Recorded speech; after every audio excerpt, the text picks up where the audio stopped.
சிகப்பு புட்டரிசியில் கொழுக்கட்டை எப்படி பண்ணுறது பார்த்துடலாம் வாங்க. 150 வெல்லம் எடுத்துக்கிட்டேன். 1 கப்பு மாவு போட்டுக்கலாம். வெல்லம் நல்லா கொதிக்கட்டும். மிக்ஸி ஜாரில் தேங்காய் போட்டுக்கலாம், அரை முடி. அதுலேயே கொஞ்சம் ஏலக்காயும் போட்டுக்கலாம். குறைன்னு பொடி பண்ணிக்கலாம். இப்போ திருவண்ண தேங்காய் போட்டுக்கலாம். கொதிக்க வச்சு வெல்லம் தண்ணி கொஞ்சமாக வெடிக்கட்டி ஊற்றிக்கலாம். தண்ணி கொதிச்சா போதும், பாவு வரக்கூடாது. மாவு இந்த அளவுக்கு இருக்கணும். ஏற்கனவே அவிச்ச மாவு தான் இது.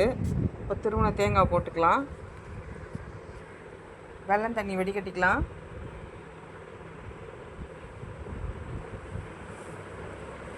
இப்போ நல்லா பிசைஞ்சு எடுத்துக்கலாம். தண்ணி ரொம்ப ஊற்றக்கூடாது, கொஞ்சமாக தான் ஊற்றணும்.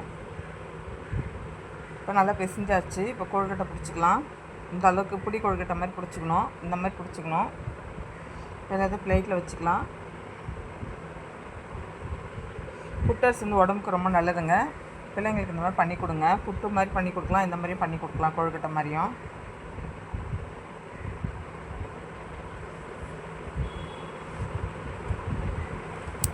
செம்ம டேஸ்ட்டாக இருக்கும். இப்போ ஸ்டவ் ஆன் பண்ணியாச்சு. இட்லி குண்டை போட்டாச்சுங்க. தண்ணி ஊற்றிடலாம், நல்லா ஆவி வரட்டும்.